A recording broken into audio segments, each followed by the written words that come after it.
Puji Tuhan, selamat sore saudara-saudari. Kita memasuki kelas kebenaran sampai ke pelajaran 31, percaya dua ya.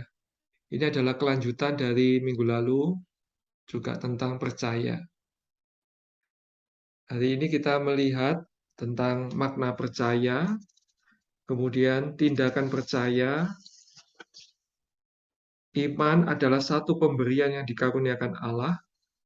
Pemain berikutnya, iman itu seperti porsi yang sama berharganya yang diberikan Allah kepada kaum beriman. Yang terakhir, iman adalah kunci untuk menerima ekonomi perjanjian baru Allah. Ya. Amin. Kita lihat makna percaya. Ya. Apa itu percaya? Yohanes 1 ayat 12 katakan, tetapi semua orang yang menerimanya diberinya kuasa supaya menjadi anak-anak Allah, yaitu mereka yang percaya dalam namanya. Di sini, semua orang yang menerimanya, yaitu mereka yang percaya dalam namanya. Jadi percaya ini bukan hanya percaya kepada Tuhan, tapi juga percaya ke dalam namanya. Percaya ke dalam Tuhan, yaitu kita menerima Tuhan. Haleluya. Percaya ke dalam namanya adalah menerima Tuhan masuk ke dalam diri kita. Ketika kita percaya ke dalam nama Tuhan, mewahyukan ada satu kesatuan yang organik, Kristus di dalam kita.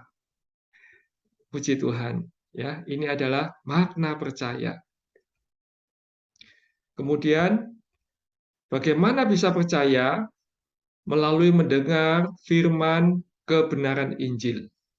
Efesus 1 ayat 13, di dalam Dia kamu juga, karena kamu telah mendengar firman kebenaran, yaitu Injil keselamatanmu. Di dalam Dia kamu juga, ketika kamu percaya, dimeteraikan dengan Roh Kudus. Kita lanjutkan. Di Roma 10 ayat 14-15, Paulus berkata, tetapi bagaimana mereka dapat berseru kepadanya jika mereka tidak percaya kepada Dia? Bagaimana mereka dapat percaya kepada Dia jika mereka tidak, maaf ini kurang kata tidak ya, jika mereka tidak mendengar tentang Dia? Bagaimana mereka mendengar tentang Dia jika tidak ada yang memberitakannya? Bagaimana mereka dapat memberitakannya jika mereka tidak diutus? Seperti ada tertulis, betapa indahnya kedatangan mereka yang membawa kabar baik. Ya. Saudara-saudari, kita bisa percaya karena kita mendengar firman kebenaran. Ya. Tapi bagaimana kita bisa mendengar jika tidak ada yang memberitakannya? Ya. Bagaimana mereka dapat memberitakannya jika mereka tidak diutus? Jadi kalau kita urut pertama, perlu ada orang yang diutus. Saudara-saudari, sebelum Tuhan naik, dia memberikan amanat kepada murid-muridnya.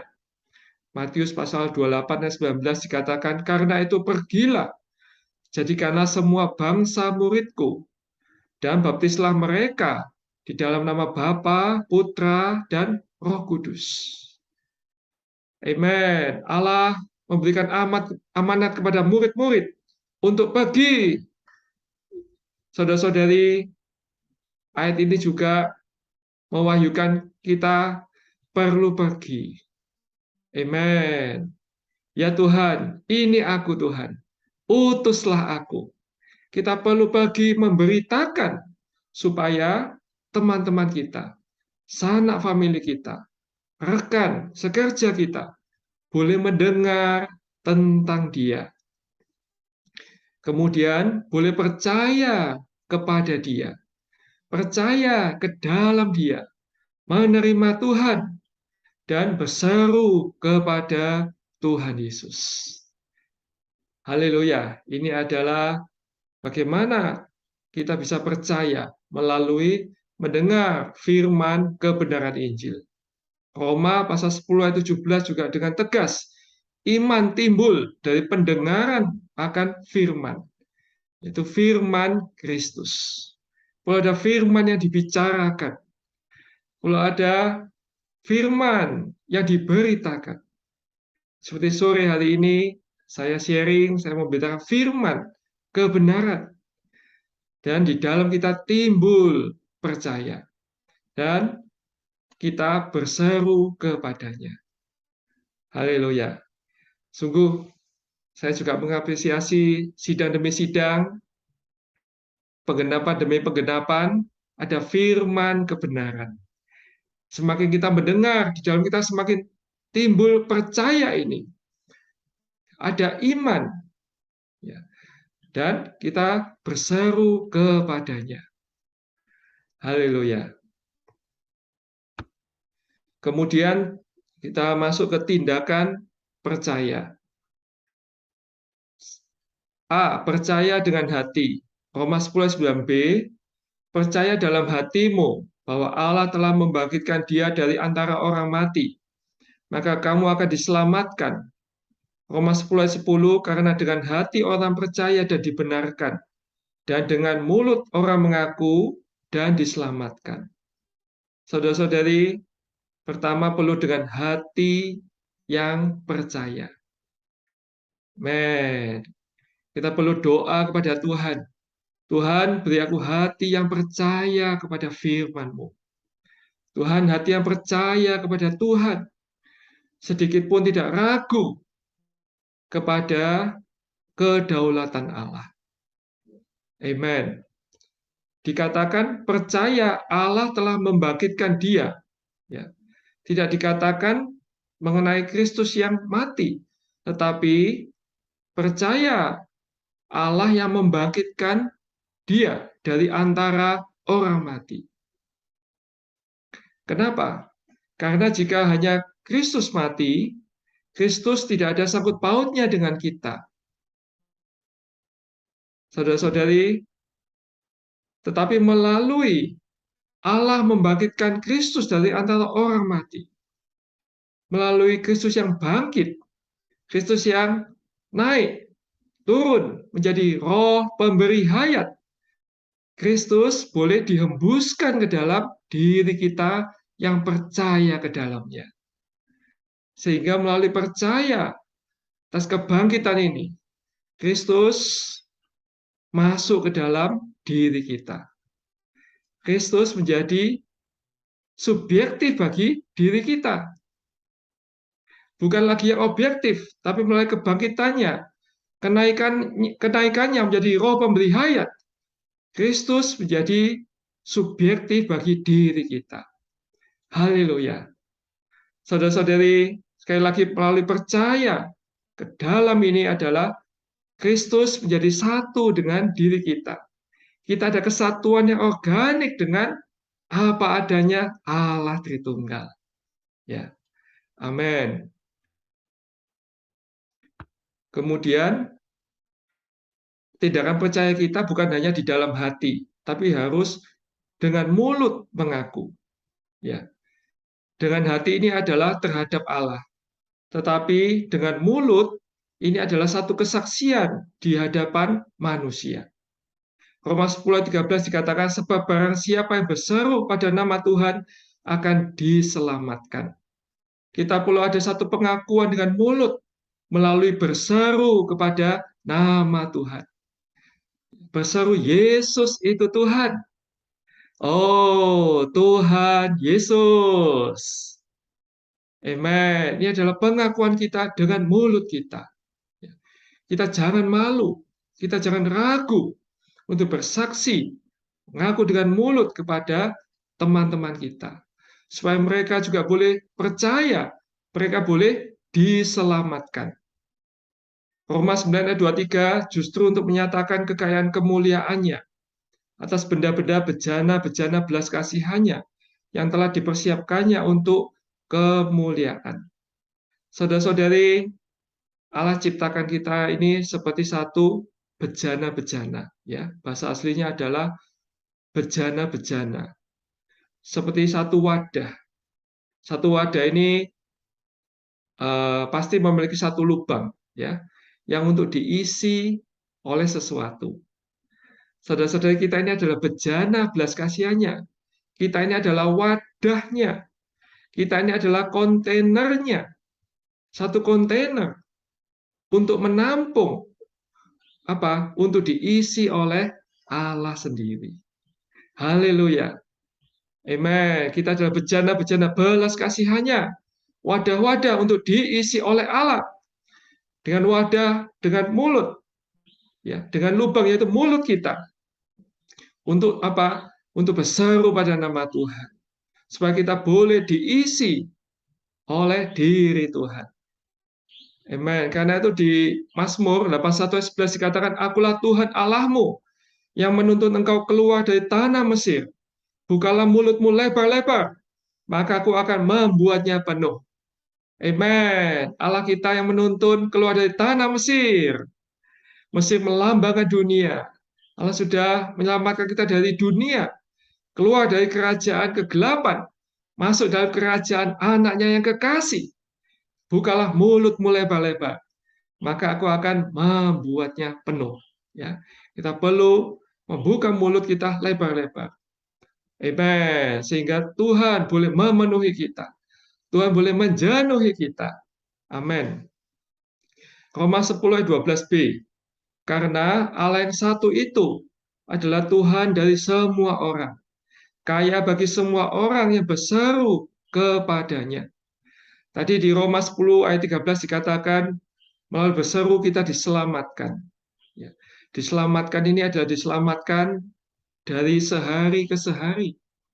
Diselamatkan dari produk-produk maut, dari kegelapan, dari kekeringan di batin, dari tidak bersuka cita, tidak ada damai sejahtera, ya, dari kematian. Amen. Saudara-saudari, ketika kita berseru pada nama Tuhan, menggunakan mulut kita juga mengalami segala kekayaan Kristus. Dikatakan kaya bagi semua orang yang berseru kepadanya. Ya. Saudara-saudari, saya juga boleh bersaksi ketika berseru nama Tuhan 5 menit, 10 menit, wah, saya boleh menikmati segala kekayaannya. Amen. Di dalam saya semakin ada sukacita. Ya. Karena Kristus adalah kaya bagi semua orang yang berseru kepadanya. Amen. Bekal berseru ini kita tidak pernah lulus, ya. Berseru ini seperti satu nafas rohani. Saya sering katakan pada anak-anak saya ingatkan, ikan pausnya mana? Ya, ada satu berita CGM tentang ikan paus. Ya. Sedalam-dalamnya paus berenang, dia itu akan naik ke permukaan, ya, untuk menghirup udara, untuk bernafas. Karena ikan ini memiliki paru-paru. Saudara-saudari, kita perlu ada nafas rohani. Kita perlu terus senantiasa berseru kepada nama Tuhan. Biar namamu ribuan kali kusebut tiap hari. Amin. Kemudian, berikutnya, iman adalah satu pemberian yang dikaruniakan Allah. Saudara-saudari, baru-baru ini kita juga menikmati ekonomi Allah di dalam iman. Ya, berita yang sangat baik, yang sungguh mensuplai kita. Sebenarnya iman ini apa? Iman ini bukan satu pengertian mentalitas kita terhadap kebenaran, ya. Iman ini adalah satu persona. Saudara-saudari, iman ini adalah satu persona. Amen. Yaitu persona yang hidup, persona yang real, Kristus yang al-muhid. Amen. Yang adalah iman kita. Dikatakan iman bukanlah dari perbuatan-perbuatan manusia atau dari usaha atau perjuangan manusia, melainkan pemberian Allah. Efesus 2 ayat 8-9. Sebab karena kasih karunia kamu diselamatkan oleh iman. Itu bukan hasil usahamu tetapi pemberian Allah. itu bukan hasil pekerjaanmu. Jangan ada orang yang memegahkan diri. Ya, dikatakan iman itu bukan hasil usaha kita, tetapi pemberian Allah. Nanti di Galatia pasal 3 kita akan lihat dikatakan sampai iman itu datang, ya. Sampai Kristus itu datang. Amen. Kemudian iman adalah apresiasi kita akan apa adanya Kristus dan akan apa yang telah Dia genapkan bagi kita. Roma 3 ayat 22a, yaitu pembenaran Allah karena iman dalam Yesus Kristus bagi semua orang yang percaya. Dikatakan iman dalam Yesus Kristus. Saudara-saudari, Wosmeni juga mengatakan di dalam kita sebenarnya tidak ada iman.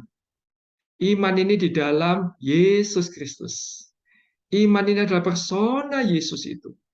Semakin kita mendengar tentang Yesus, semakin kita mengapresiasi Yesus ini, saudara-saudara, di dalam kita ada iman. Dan imannya kita itu adalah pembenaran oleh Allah. Ya. Saudara-saudara, kiranya kita hari demi hari penuh apresiasi terhadap persona ini. Ya. Amen. Ketika kita bangun pagi-pagi, kita meluangkan waktu 5 menit, 10 menit, kita boleh mengapresiasi persona ini, mengapresiasi Yesus Kristus. Amen. Persona yang sudah menebus kita, yang sudah mati buat kita, yang sudah bangkit buat kita. Semakin ada apresiasi, semakin timbul iman, semakin diteguhkan, semakin ada kepercayaan, semakin dikuatkan. Amin. Kemudian, bagaimana kita menerima iman? Ya, ini melalui wahyu ilahi. Iman adalah satu pemberian yang diberikan oleh Allah kepada kita melalui wahyu ilahi, yang adalah wahyu Alkitab. Saya lanjutkan dulu. Melalui membaca Alkitab atau mendengar pemberitaan Injil, kita ada pemandangan ilahi, pengenalan ilahi, dan apresiasi akan Kristus. Ya. Saudara-saudari, saudara Li kasih ilustrasi seperti satu kamera. Ya. Kamera ini adalah diri kita. Ketika kamera mau ambil gambar, perlu ada objek. Ya. Nah, objek ini adalah, sasaran ini adalah Kristus. Persona tentang Kristus. Segala wahyu di dalam Alkitab. Kemudian lensa ini adalah imannya. Ya. Kemudian ketika kita mau merekam objek itu, perlu ada terang. Nah, terang ini adalah Roh Allah. Kemudian film yang dengannya gambar itu dicetak, ini adalah roh manusia, roh insani kita. Ya. Saudara-saudara, ketika kita melatih roh iman kita, maka segera objek itu diterima oleh lensa, ya, karena ada terang, karena ada pekerjaan Roh Kudus. Maka pemandangan wahyu ilahi boleh terekam di dalam roh kita. Amin. Sehingga saudara-saudari, oleh roh iman ini kita mengalami, kita menerima, amin, wahyu ilahi. Kristus boleh disubstansiasi, boleh dinyatakan, boleh kita nikmati, boleh kita rasakan di dalam roh kita. Amin. Kiranya saudara-saudari boleh mengenal perkara ini. Karena itu di berita ekonomi Allah dalam iman, ya, khususnya berita kedua, saudara kita mengatakan banyak melatih roh iman. Dengan melatih roh iman, melatih roh iman, Amen. Saudara-saudari, semakin kita melatih roh iman kita. Ketika kita mendengarkan, ketika kita membaca Alkitab, kita melatih roh iman kita. Maka segala wahyu ilahi itu, pemandangan ilahi itu, boleh kita alami. Boleh menjadi milik kita. Boleh disubstansiasi. Ya. Boleh dinyatakan. Boleh kita nikmati. Haleluya. Amin. Kemudian, melalui pekerjaan Roh Kudus. Roh Kudus bekerja di dalam kita, menggerakkan kita untuk berpaling kepada Kristus, mengapresiasi Kristus, dan percaya serta menerima Kristus. Ya. Tadi seperti kamera tadi, ya. Saudara-saudara, ada wahyu ilahi, ada objeknya tentang Kristus, tentang persona Kristus. Wahyu di dalam Alkitab. Amen. Kemudian ada pekerjaan roh yang menerangi kita, yang beroperasi di dalam kita. Dan kita bekerja sama. Kita melatih roh iman kita untuk menikmati firman, untuk mengapresiasi Kristus. Bahkan ketika kita mendengarkan firman Tuhan, mendengarkan saudara yang berbicara di depan, dengan roh iman kita mengatakan amin. Maka objek itu, persona tentang Kristus, segala kebenaran boleh jadi milik kita. Ya, boleh kita menerimanya. Kita menikmatinya. Amin. Haleluya. Efesus 1 ayat 13, di dalam Dia kamu juga, karena kamu telah mendengar firman kebenaran, yaitu Injil keselamatanmu. Di dalam Dia kamu juga, ketika kamu percaya, dimeteraikan dengan Roh Kudus yang dijanjikannya itu. Ini adalah pekerjaan Roh itu. Ya. Amin. Oleh mendengar firman, kita percaya, amin, ada pekerjaan Roh itu yang memeteraikan kita. Ya. Amin. Saudari sering umpamakan pemeteraian ini seperti zaman dulu ya. Satu tok, kalau orang Cina itu tok yang dari batu ya. Ada satu huruf Mandarin, kemudian dicapkan di tinta, ya. Kemudian dicapkan di atas kertas. Ya. Saudara-saudari, roh itu adalah roh yang terus beroperasi. Roh itu yang bekerja untuk apa? Mencap kita dengan tinta ilahi. Haleluya. Sehingga semakin kita berpaling ke dalam roh, melatih roh kita. Roh itu juga memeteraikan kita. Roh itu mencap kita, ya, dengan tinta ilahi. Sehingga di atas diri kita ada satu tanda, ada satu gambar. Amin. Bahkan iman itu semakin dinyatakan di dalam kita. Amin. Dinyatakan melalui kita. Diperhidupkan melalui kita. Amin. Kemudian, selanjutnya, melalui Kristus yang pneumatik. Tadi melalui wahyu Alkitab, ada pekerjaan Roh Kudus. Dan Kristus yang pneumatik sebagai pencipta iman. Kristus adalah pencipta iman, sumber penyebab iman kita. Menurut manusia alamiah kita tidak memiliki kemampuan percaya apapun. Kita tidak memiliki iman oleh diri kita sendiri. Saudara-saudara, kita tidak perlu berusaha, kita tidak perlu berjuang untuk memiliki iman. Kita dengan sederhana kita berpaling kepada Tuhan. Kita bisa berdoa, Tuhan, aku berpaling kepadamu. Oh Tuhan, aku mengasihi Engkau. Kita melatih roh kita. Roh kita adalah roh iman. Amen. Maka kita mengalami Kristus yang pneumatik ini menjadi iman kita. Menjadi sumber iman. Karena itu di Ibrani 12 ayat 2a dikatakan, marilah kita melakukannya dengan mata yang tertuju kepada Yesus, yang memimpin, pemula, pelopor kita dalam iman. yang membawa iman kita itu kepada kesempurnaan. Haleluya. Amen. Marilah kita melakukannya dengan mata yang tertuju kepada Yesus yang memimpin. Bahasa aslinya adalah sebagai pemula, pelopor iman dan membawa iman pada kesempurnaan. Ya. Amen. Saudara-saudari, ada satu kalimat yang baik, ya. Amen. Yang terus mengingatkan saya dari buku Ekonomi Allah di dalam Iman. Ya.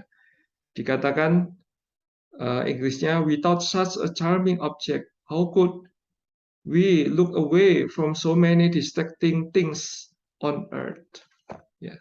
Saudara-saudari, jika tidak ada objek yang begitu menawan, yang menarik kita, ya, maka sangat sulit kita diselamatkan dari banyak hal di bumi ini yang menyimpangkan, bahkan membuat iman kita menjadi lemah. Orang Kristen kehilangan iman, kehilangan kenikmatan akan Tuhan, kehilangan sukacitanya menjadi orang Kristen. Saudara-saudari, amen. Kita perlu juga berdoa pada Tuhan. Tuhan, tunjukkan kemanisan-Mu. Tuhan, tunjukkan kecantikan-Mu. Tuhan, tarik aku Tuhan. Oh, sehingga kami boleh berlari mengejar-Mu. Ya, di Kidung Agung. Saudara-saudari, kita perlu persona Tuhan yang begitu menawan, menarik kita dari banyak hal yang menyimpangkan. Ya. Berita-berita sering, ya, headline sering muncul, ya, di sosial media, di TV. Semakin ngikutin berita, ya, oh, semakin khawatir, ya. Ada pembunuhan, ada perampokan, ya, ada hal-hal yang dosa. Amen. Kiranya mata kita tertuju kepada Yesus. Amen. Dia adalah pemula iman kita dan membawa iman kita pada kesempurnaan. Kemudian iman ini adalah iman Kristus. Galatia 2:16, kamu tahu bahwa tidak seorang pun yang dibenarkan oleh karena melakukan hukum Taurat, tetapi hanya oleh karena iman dalam Kristus Yesus. Sebab itu kami pun telah percaya kepada Kristus Yesus, supaya kami dibenarkan oleh karena iman dalam Kristus, bukan oleh karena melakukan hukum Taurat. Sebab tidak ada seorang pun yang dibenarkan oleh karena melakukan hukum Taurat. Ya. Saudara-saudara, sekali lagi di dalam kita tidak ada iman. Ya, iman ini ada di dalam Kristus. Oleh apresiasi personanya, kita semakin ada iman. Dengan melatih roh iman ini, amen, kita semakin diteguhkan. Iman kita semakin disempurnakan. Dan iman itu seperti porsi yang sama beraganya yang diberikan Allah kepada kaum beriman. Iman yang kita miliki melalui kita diselamatkan ini bukanlah dari diri kita sendiri. Ini adalah pemberian Allah. Kita kaum beriman telah diberi iman yang sama beraganya.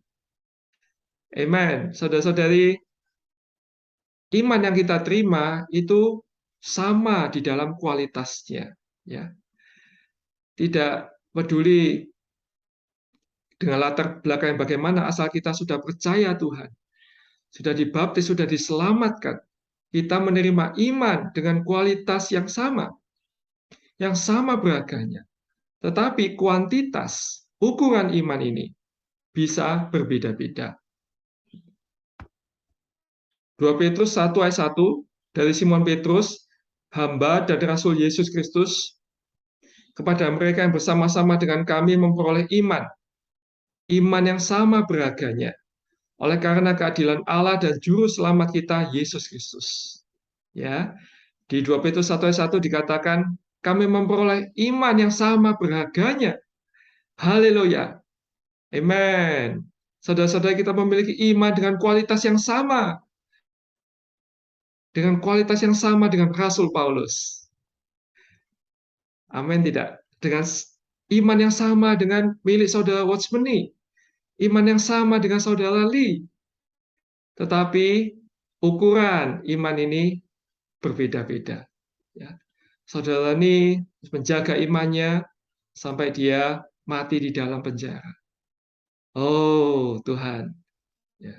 Kalau melihat ukuran iman, mungkin saya masih jauh, ya. Tapi puji Tuhan, kita ada jalannya. Semakin berseru pada nama Tuhan, mengapresiasi Tuhan, melatih roh iman kita, Kristus akan menyempurnakan iman kita. Kemudian iman adalah kunci untuk menerima ekonomi perjanjian baru Allah. 1 Timotius 1 ayat 4, ataupun sibuk dengan dongeng dan silsilah yang tiada putus-putusnya, yang hanya menghasilkan persoalan belaka dan bukan tertib hidup keselamatan. Menurut literalnya, menurut bahasa aslinya, tertib hidup keselamatan ini adalah ekonomi Allah dalam kepercayaan yang diberikan Allah di dalam iman. Ya. Amen. Saudara-saudari, kiranya kita boleh dikendalikan oleh visi ekonomi Allah. Ya, dipimpin oleh ekonomi Allah. Apa itu ekonomi Allah? Ekonomi Allah adalah satu pengaturan administrasi Allah, satu pengaturan rumah tangga Allah. Rumah tangganya adalah gereja. Rumah tangga Allah ini adalah kita semua. Bagaimana Allah mengadministrasi gerejanya, ya. Yaitu bagaimana Allah menyalurkan segala kekayaan kepada anak-anaknya, kepada seluruh rumah tangganya. Ini adalah ekonomi Allah di dalam kepercayaan. Ekonomi Allah bisa dikerjakan hanya di dalam iman ini, bukan di dalam pikiran kita, bukan di dalam jiwa kita, tetapi di dalam iman. Kita boleh melaksanakan ekonomi Allah. Amen. Galatia 3, 23-26, sebelum iman itu datang, kita berada di bawah pengawalan hukum Taurat, dan dikurung sampai iman itu telah dinyatakan. Jadi hukum Taurat adalah penuntun bagi kita sampai Kristus datang, supaya kita dibenarkan karena iman. Sekarang iman itu telah datang. Karena itu kita tidak berada lagi di bawah pengawasan penuntun. Sebab kamu semua adalah anak-anak Allah karena iman di dalam Yesus Kristus. Amen. Saudara-saudari, setiap zaman Allah memiliki dispensasionalnya, ya, pengaturan zaman. Dalam Perjanjian Lama dikatakan ada pengawalan hukum Taurat, menjaga bangsa Israel, dikurung, dijaga, sampai iman itu telah dinyatakan. Ya. Puji Tuhan, kita masuk dalam Perjanjian Baru, ekonomi Perjanjian Baru, yaitu oleh Kristus. Ya, sehingga oleh Kristus ini kita dibenarkan karena iman. Amen. Bagaimana Allah boleh melaksanakan ekonominya, menyalurkan segala kekayaan kepada rumah tangganya, yaitu melalui Kristus.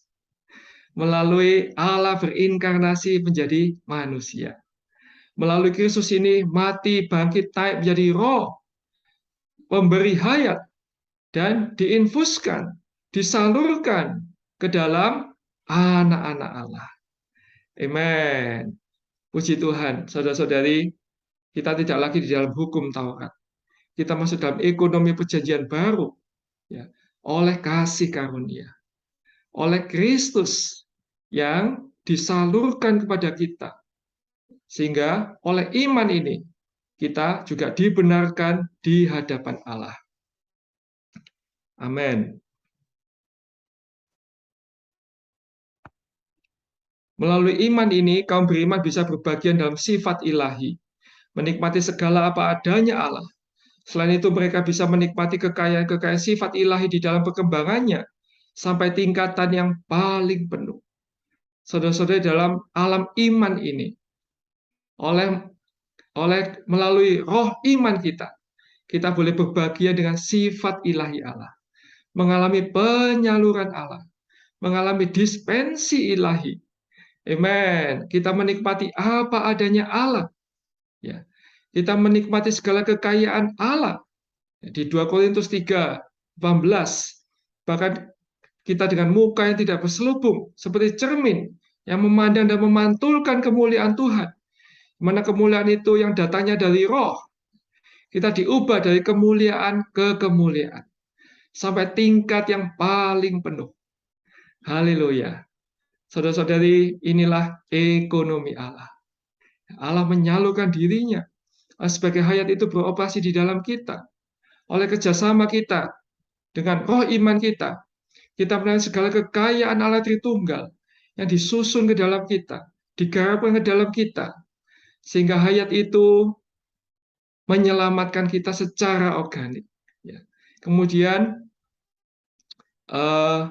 menyerupakan kita, memuliakan kita, sampai tingkat yang paling penuh.